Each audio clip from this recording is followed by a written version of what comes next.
Aquí estamos entonces con Manuel Benítez, un experto en relaciones internacionales, un hombre de carrera diplomática, pero además es docente de teoría de las relaciones internacionales, si no me acuerdo mal.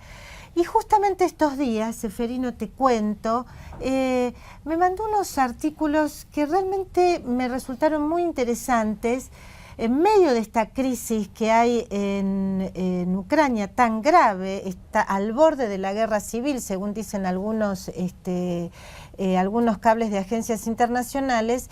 Manuel Benítez distribuyó a algunos de sus amigos lo que sería una salida novedosa a esta crisis en Ucrania.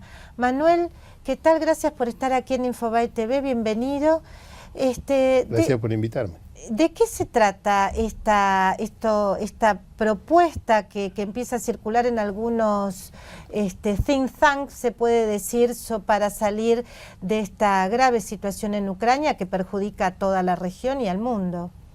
Bueno, las opciones ahora en Ucrania, digamos, prácticamente se encuadran en dos grandes esquemas. La división de Ucrania, al estilo de la Alemania de la época de la Guerra Fría, o sencillamente la neutralización. El paradigma sería Austria durante la época de la Guerra Fría. Pero antes de decir eso y para explicarlo, digamos, no son solamente cuestiones de think tank, voy a decirlo. Ajá. Están ya en las negociaciones y están orientando, digamos, las tratativas diplomáticas entre la primera reunión de Ginebra y la siguiente, que supongo que va a haber prontamente. Pero para entender eso tal vez hay que darle un diagnóstico. Encuadre. ¿Qué es lo que está pasando en este momento?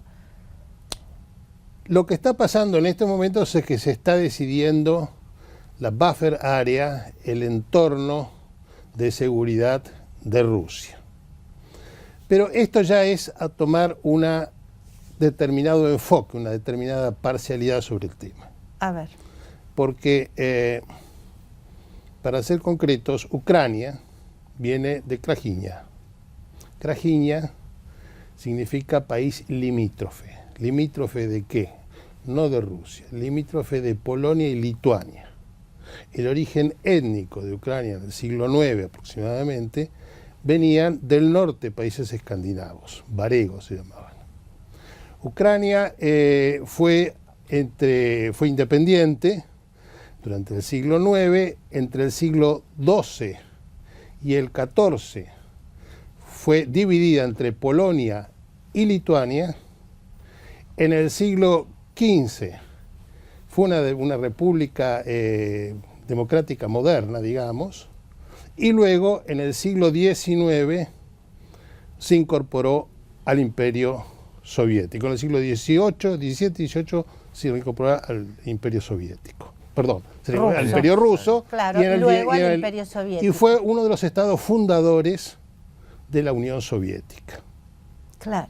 Fue además un estado fundador de la Organización de Naciones Unidas y su participación dentro del mundo soviético. O sea, fue fundador de Naciones Unidas en forma independiente. Como estado independiente. Como estado independiente dentro del Imperio Soviético. Era la Unión de Repúblicas Socialistas Soviéticas. Además, un poco la idea en aquel momento era generar la mayor cantidad posible de estados independientes para copar las mayorías de Naciones Unidas. Claro. O sea que en este sentido tenía esa visión, digamos, política internacional.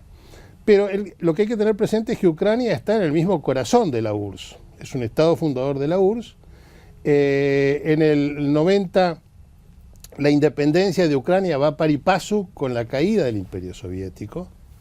Primero, cuando Yeltsin le saca a Rusia al Imperio Soviético, hay una primera declaración de independencia ucraniana en el 90, que solamente después de la definitiva disolución de la Unión de Repúblicas Socialistas Soviéticas se convierte en la auténtica declaración de independencia. Primero es una declaración de independencia de soberanía estatal y la segunda es una declaración de independencia de Ucrania. Ahora, es como un país que estuviera dividido, ¿no?, entre una parte que es pro europea y étnicamente, otra nuevamente, prorrusa. Ucrania era el centro industrial de la Unión Soviética. Ajá.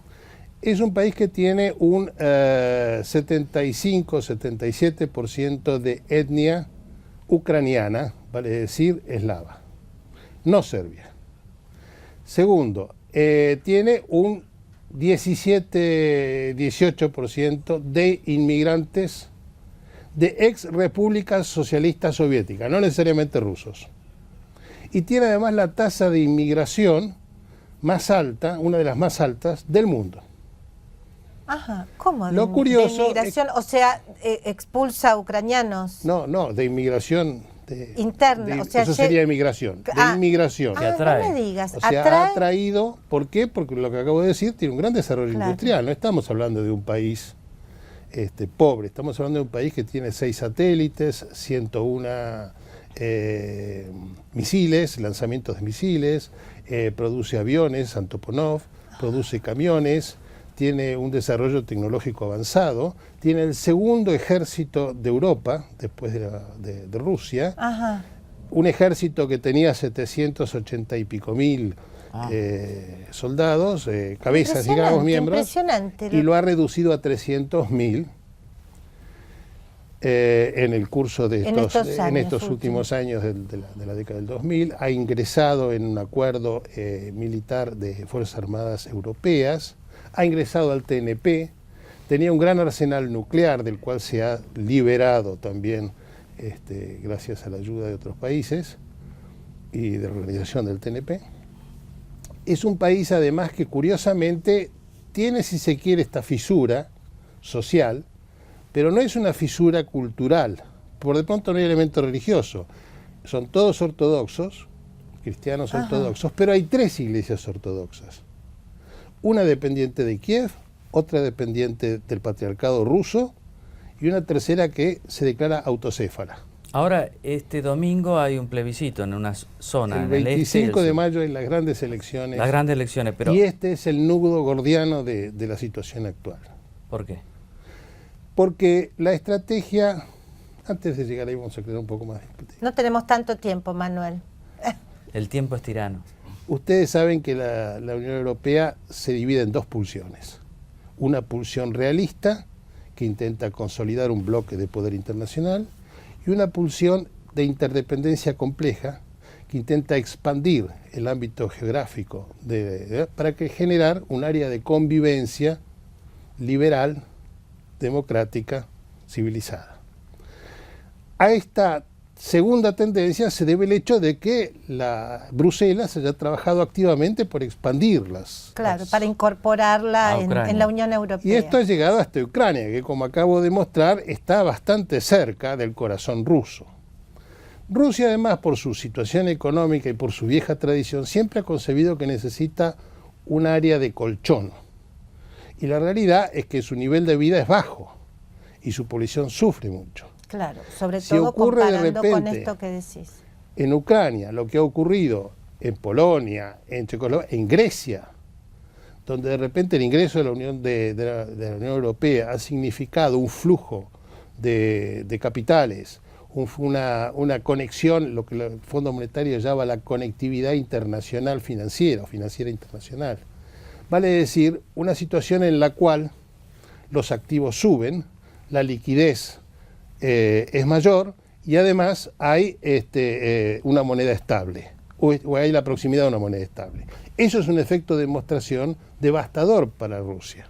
Claro. Rusia, más allá de la cuestión ideológica, que hoy no existe, lo vive como un caso de... Lo vive como un peligro de estabilidad interna. Así es. O sea, por otra parte, hay que tener en cuenta de que las comparaciones con la Guerra Fría tienen un grave defecto, y es que las situaciones son diferentes. Ahora, eso me parece muy importante. Está la elección del 25 de mayo. Sí. Ahí se define Rusia en este sentido... ¿De qué color va a ser el gobierno? No solamente. Además se define la legitimidad de Kiev, del sistema imperante. Lo que emerja de eso probablemente va a responder a una realidad que a Rusia no le interesa tanto por el momento. Claro, los rusos dicen que no se puede dar esta elección en este momento. Claro. Y la están boicoteando. Quieren prolongar la situación y están viendo, en última instancia, si pueden, digamos, ampliar, generar una zona, no necesariamente rusa, pero sí una zona de seguridad en su borde con Ucrania. En todo caso, en este momento, una elección para los rusos arriesga a tener un efecto de legitimización sobre la actual democracia ucraniana y además darle el poder a alguna corriente más proeuropea. La última pregunta, Manuel, por lo menos de mi parte. ¿Cómo sería entonces esta propuesta que estaría discutiéndose ya en ámbitos políticos de una Ucrania que parecida al rol que tuvo en otras épocas, por ejemplo, el Estado de Austria? Bueno, esta es una cuestión informal. Si Ucrania fuera hacia una federalización y el gobierno fuera un gobierno no fervorosamente proeuropeo, que es lo que arrojó la Revolución Naranja hace pocos años, ¿no es cierto?, con Timoshenko y con Yushchenko, estuviera algo más cerca a Yanukovych, que era la opción rusa. O sea, una Ucrania gobernada por un gobierno que no aspira a convertirse en miembro de la Unión Europea a corto plazo y que no tiene a un presidente definitivamente proeuropeísta, es una garantía para Rusia. Ahora, también es cierto que todo esto que yo te envié fue anterior a Odessa. Y Odessa establece un punto nodal, un límite nodal, porque ahí ingresó un actor que hasta ahora no estaba en escena y que es un actor que no es racional. ¿Qué es? El pueblo. Y ahí ocurre que Odessa empieza a marcarnos la posibilidad, primero, que este conflicto no se limite a las provincias orientales y segundo, de que se genere una guerra civil que escapa al manejo concreto de Rusia, de la Unión Europea y de Estados Unidos. Muy bien. Apasionante. Muchas gracias por estar con nosotros. Quedan muchos interrogantes sobre la crisis en Ucrania. Está abierta, en desarrollo, según Benítez. Estamos de acuerdo con eso. Y nosotros nos despedimos. Ya está por acá Juan Micheli. Volvemos el viernes. El viernes, a aquí las 11. estamos. Gracias.